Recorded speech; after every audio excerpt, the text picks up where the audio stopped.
గణపతయే నమః. ఓం గురుభ్యో నమః. ఓం శ్రీమాత్రే నమః. పరమేశ్వర స్వరూపమైనటువంటి జ్యోతిష, వాస్తు మరియు ఇతర అనేకమైనటువంటి శాస్త్రములను మనకు అందించినటువంటి మహర్షులకి నమస్కారం. హయగ్రీవ హయగ్రీవ హయగ్రీవేతి యో వదేత్ తస్య నిస్సరతే వాణి జహ్నుకన్యా ప్రవాహవత్. అరుణాం కరుణాతరంగితాక్షీం ధృతపాశాంకుశపుష్పబాణచాపాం అనిమాదివిరావృతాం మయూకైః అహమిత్యేవ విభావయే భవానీం. శ్రీమాత్రే నమః. ప్రేక్షకులకి ఆ లలితాంబిక అమ్మవారి యొక్క అనుగ్రహం పరిపూర్ణంగా కలగాలని మనస్ఫూర్తిగా కోరుకుంటూ మనం ఈరోజు చెప్పుకోబోయేటువంటి టాపిక్ ఏమిటి అంటే, ఇప్పుడు మనకి 1వ తేదీ నుంచి కుజుడు తన ఓన్ హౌస్లోకి ఫైరీ సైన్లోకి వస్తున్నాడు. మరియు శని కుంభరాశిలో ఉండి తన ఓన్ హౌస్ నుంచి కుజుడిని వీక్షిస్తున్నాడు.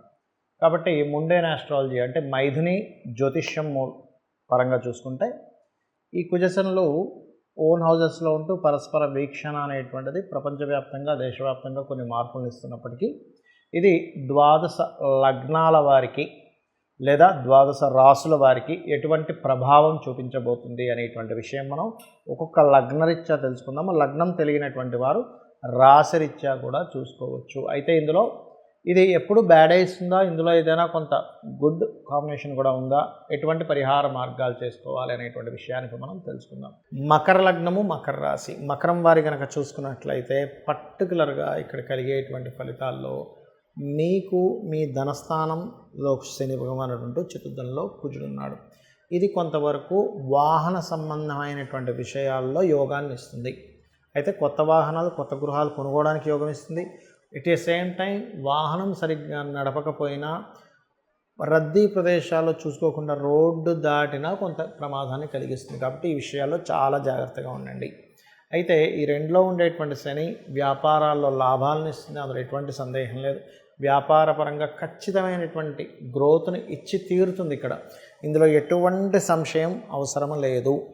అలాగే దీంతోపాటు ఇక్కడ గమనించుకున్నట్లయితే ఈ కాంబినేషన్ పర్టికులర్గా ఇది ఏదైతే ఈ యొక్క పర్టికులర్ జోన్ ఉందో ఇందులో మీకు 2వ స్థానం అంటే కుటుంబ స్థానంగా చెప్తారు. ఆ కుటుంబాధిపతి కుజుని వీక్షిస్తున్నందుకు కుటుంబ సభ్యుల్లోనే ఏదైనా ఒక ప్రాపర్టీ రిలేటెడ్ సంబంధించినటువంటి అంశాలలోని మరియు కుటుంబాల్లో బాగా ఏజ్డ్ పర్సన్స్ ఉండడం, ఇప్పుడు వాళ్ళు చేదస్తాం అని చెప్పని కొంచెం వాళ్ళతో చిన్నపాటి గొడవలు రావడం కానివ్వండి.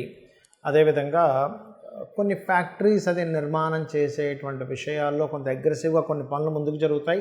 ఎట్ ఏ సేమ్ టైం అగ్నితత్వ రాసుల్లో కుజుడు ఉన్నందుకు మీరు ఏదైనా చిన్నపాటి కర్మాగారం కానీ ఏదైనా ఫ్యాక్టరీస్ కానీ నిర్మించేటప్పుడు వాటికి సంబంధించిన తగు జాగ్రత్తలు కూడా తీసుకోవాలి. బికాజ్ ఆఫ్ ఓన్ హౌస్లో ఒక ప్లానెట్ ఉన్నప్పుడు అది ఖచ్చితంగా ఆ యొక్క విషయాన్ని కారకత్వాన్ని బలపరుస్తుంది. కానీ ఆ ప్లానెట్ని ఏ ప్లానెట్ వీక్షిస్తుంది అనేటువంటిది పర్టికులర్గా మనం వీక్షణ అక్కడ చూసుకోవాలి. సో దాని కాంబినేషన్ కనుక చూసుకున్నట్లయితే ఇట్స్ వెరీ క్లియర్. అది ఇస్తున్నటువంటి రిజల్ట్ ఏదైతే ఉందో కొంచెం భూములు, ఫ్యాక్టరీసు, ఏదైనా అగ్ని సంబంధించిన ఎలక్ట్రికల్ రిలేటెడ్, పవర్ రిలేటెడ్ సంబంధించిన ఏదైనా నిర్మాణం చేసేటప్పుడు కొంత జాగ్రత్త వహిస్తూ ఉండాలి. కాస్త మీ తల్లిగారికి ఏదైనా బీపీఐ గట్రా ఉంటే కనుక ఆ యొక్క సంబంధించిన విషయంలో కొంచెం జాగ్రత్తగా ఉండండి. మీరు కూడా కొంతవరకు ఏదైనా అగ్ని సంబంధించిన పనులు చేసేటప్పుడు కూడా కొంత జాగ్రత్తగా ఉండాలి. అదేవిధంగా ఆంజనేయ స్వామి, సుబ్రహ్మణ్యేశ్వర స్వామి ఆలయాలకు వెళ్ళండి. అమ్మవారి యొక్క ఆరాధన చేయండి, అన్ని విధాలా బాగుంటుంది. గోవు, క్యారెట్లు, బెల్లము తినిపించండి. ఇక్కడ పర్టికులర్గా ఈ కుజుడు, శని ఓన్ హౌస్ అండ్ శని యొక్క దృష్టి దీనికి దీంతో పాటు మనకి ఈ సంవత్సరం క్రోధినామ సంవత్సరం అయింది. దీన్ని కరెక్ట్గా మనం అబ్జర్వ్ చేసినట్లయితే క్రోధినామ సంవత్సరం అయిన రోజు మనకి మంగళవారం అయింది. సో మంగళవారం వచ్చినటువంటి క్రోధినామ సంవత్సరం, దానికి అధిపతి, ఈ సంవత్సరానికి అధిపతి కుజుడు తాను బలపడుతున్నాడు. ఇది గుర్తుపెట్టుకోవాల్సిన అంశం. ఏదైనా ఒక చూడండి, మనకి కామన్గా బయట పాలిటిక్స్లో కానీ బిజినెస్లో కానీ ఏదైనా ఒక సెక్టార్ వాళ్ళు కనుక బాగా బలపడ్డారనుకోండి, వాళ్ళు ఏదైతే కొన్ని నియమాలు, నిబంధనలు వాళ్ళైతే కొన్ని ఏవైతే పెట్టుకున్నారో, క్లాజెస్ ఏవైతే ఉన్నాయో వాటిని ఇంప్లిమెంట్ చేసేటువంటి దాంట్లో వాళ్ళు ఎలా ఉంటారో, ఏదైనా ఒక గ్రహానికి కనుక ఆధిపత్యం వచ్చి ఆ సంవత్సరం ఆ పలానా గ్రహ సంబంధంగా ఏదైనా ఆధిపత్యం కనుక వచ్చినప్పుడు అది స్ట్రాంగ్ అయినప్పుడు దాని ఫలితాలు బలంగా ఇస్తుంది. కాబట్టి ఈ క్రోధినామ సంవత్సరంలో ప్రధానంగా ఈ కుజుడు 45 days ఎప్పుడైతే ఈ యొక్క మేషరాశిలో ఉంటాడో 1వ తేదీ నుంచి దాదాపుగా 45 to సంథింగ్ 45 డేస్ దగ్గరలో ఉంటాడు. ఉన్నప్పుడు ఇది ఇచ్చే ఫలితాల్లో ముఖ్యంగా మనకి గొడవలు, గందరగోళ పరిస్థితులు ఎక్కువగా ఇస్తాడు ముండైన్ ఆస్ట్రాలజీ పరంగా. అంటే ఏంటి, ప్రపంచవ్యాప్తంగా యుద్ధ సంబంధమైనటువంటి పరిస్థితులు, అల్లర్లు, గొడవలు, ఆవేశాలు, వీటితో పాటు ప్రకృతిలో ఎటువంటి మార్పులను ఇస్తుంది ఇది అని చెప్పి చూసుకున్నట్లయితే ఒకటేసారి భౌగోళికంగా తీసుకుంటే ఒక దగ్గర చూస్తే విపరీతమైన ఎండలు. మనం గతంలో కూడా ఒక వీడియోలో చేసాం, 50 డిగ్రీలు దాటినా ఆశ్చర్యపోవాల్సిన పని లేదు అని. యాజ్ ఇట్ ఈజ్గా అలాగే జరిగింది. 50 డిగ్రీలు దాటింది కొన్ని ప్రదేశాల్లో, మన వీడియోలో చెప్పినట్టుగా. దాదాపుగా ఇది ఒక నెల రోజుల క్రితం చెప్పిన అంశం ఇది. సో 50 డిగ్రీస్ దాటినా ఆశ్చర్యపోవాల్సిన పని లేదని ఏదైతే అన్నామో, ఇప్పుడు చూస్తే జూన్ మాసం వచ్చేస్తుంది. సో జూన్ మాసంలో సర్వసాధారణంగా ఎండలు తగ్గి వర్షాలు పడాలి. అయితే ఈ వర్షాలు ఎలా పడతాయి, ప్రకృతి ఎటువంటి మార్పులను ఇస్తుంది అంటే, బాగా ఎండ కనిపిస్తున్నట్టుగా ఉంటుంది, సడన్గా వర్షం బోహన పడిపోతుంది. బాగా వర్షాలు పడుతున్నాయి, ఇంకేంటి అయ్య బాబాయ్ వర్షాకాలం లాగా ఇంకొచ్చేసింది, ఇంకేముంది వర్షాలు పడుతున్నాయి అనగానే విపరీతమైన ఎండలు వస్తూ ఉంటాయి. అంటే ఏమిటి, కోల్డ్, రెయిన్, అదేవిధంగా వాటర్ సంబంధించినటువంటి గ్రహం ఏదైతే శాటర్న్ ఉన్నాడో ఆయన కుంభరాశిలో, అర్ధజల రాశిలో ఉంటూ అగ్నితత్వ రాశుల్లో ఉండేటువంటి కుజుడిని వీక్షిస్తున్నాడు.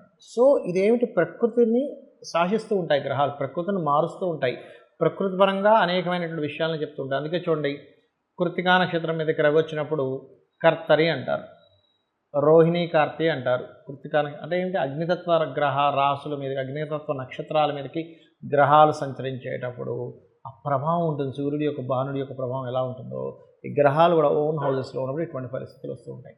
మరి అందరూ కూడా, ఇప్పుడు నాకు నక్షత్రం తెలియదండి, లగ్నం తెలియదు, రాశి తెలియదు, ఏం చేసుకోవాలి?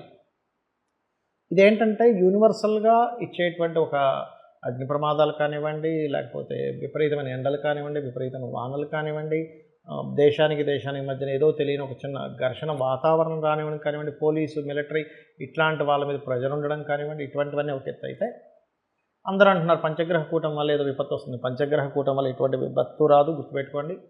కేవలం రవి తన నుంచి దశమ స్థానంలో ఉన్నందుకు గవర్నమెంట్ అనేకమైనటువంటి మార్పులను తీసుకొస్తుంది. దీనివల్ల ఈ మార్పుల వల్ల కలిగేటువంటి అల్లర్లు కూడా కొంతవరకు జరగవచ్చు ఇక్కడ. అయితే ఇక్కడ మనం ఎవరు ఎలా ఉన్నా, అంటే ఏ నక్షత్రమైనా వాళ్ళ గ్రహస్థితి ఎలా ఉన్నా వాళ్ళు చేసుకోవాల్సింది. మనకి లక్కీగా శనివారం నాడు ఆంజనేయ స్వామికి సంబంధించినటువంటి హనుమత్ జయంతి కూడా వస్తుంది. సో ఆ రోజు నుంచి ఈ 45 డేస్ కంటిన్యూ 40 డేస్ ఎవరైతే ఆంజనేయ స్వామి యొక్క స్తోత్ర పఠనం చేస్తారో ఉదయం సాయంత్రం హనుమాన్ చాలీసా చేసుకోవచ్చు. అంటే ఎటువంటి ఇబ్బందులు ఉండవండి. ఎప్పుడైనా శని కుజ సంబంధించినటువంటి గ్రహస్థితి వచ్చిందనుకోండి, ఎవరికైనా జన్మజాతకంలో కావచ్చు, వాళ్ళ యొక్క గోచారంలో కావచ్చు, ఏదైనా వచ్చినప్పుడు ఏమవుతుందంటే ప్రెషర్ ఉంటుంది, బాగా స్ట్రెస్ ఉంటుంది. అది ప్రకృతిలో అయితే ఆ రకంగా ఉంటుంది, మనుషులకైతే స్ట్రెస్ ఎక్కువగా ఉంటుంది, బాడీ పెయిన్స్ అనే అదని ఇస్తూ ఉంటుంది. అయితే ఇక్కడ ఎవరైతే హనుమత్ సంబంధించినటువంటి పారాయణము, మన్యసూక్త పారాయణము లేదా చండీ వినడం, చండీ పారాయణం చేయడం ఇలా ఎవరైతే చేస్తారో వారికి దీని ప్రభావం పడకుండా అదొక ఆరాలా నిలబడుతుంది. ఏమంటే నాకు హనుమాన్ చాలీసా చదవడం రాదు, నేను అంత పూర్తిగా నేను చేయలేను అనుకునేటువంటి వారు ఒకటే గుర్తుపెట్టుకోండి, సింపుల్గా ఒక మంత్రం చెప్తాను. ఇది పరాశర సంహిత అనేటువంటి గ్రంథంలో ఉన్నటువంటిది. అదేమిటి అంటే ఓం హరి మర్కటాయ నమః. బాగా ఉపాసకులైతే హరి మర్కటాయ స్వాహ కూడా చేయొచ్చు, బట్ నమః ఈజ్ గుడ్. ఓం హరి మర్కటాయ నమః కూర్చొని రోజు ఒక అరగంట సేపు చేసినట్లయితే మీ జన్మజాతకంలో ఒకవేళ శాటర్న్ అండ్ మార్స్ పాడై మీ లైఫ్లో సెటిల్మెంట్ లేదు, అన్నీ లేట్ అవుతున్నాయి, మాటికి అప్ అండ్ డౌన్స్ అవుతున్నాయి, లేకపోతే బాగా ఇబ్బందులు పడుతున్నాము, ఏం చేయాలో అర్థం కావట్లేదు, ఇటువంటి సిచ్యువేషన్స్లో ఉన్నా కూడా మీరు అటువంటి కష్టమైనటువంటి సిచ్యువేషన్ నుంచి ఆ యొక్క ఆంజనేయ స్వామి బయటపడేస్తారు. ఎందుకంటే అందరూ చూడండి, మనం బాధపడే దేని గురించి, అమ్మో శనిగ్రహం యొక్క ప్రభావం ఎలా ఉంటుందో, అమ్మో నాకు ఏనాడు శని నడుస్తుందని బాధపడుతుంటాను చూసారా. శని భగవానుడిని కంట్రోల్ చేసేటువంటి బలము కొన్ని గ్రహాలకి, కొంత దేవతా స్వరూపాలకి ఉంది.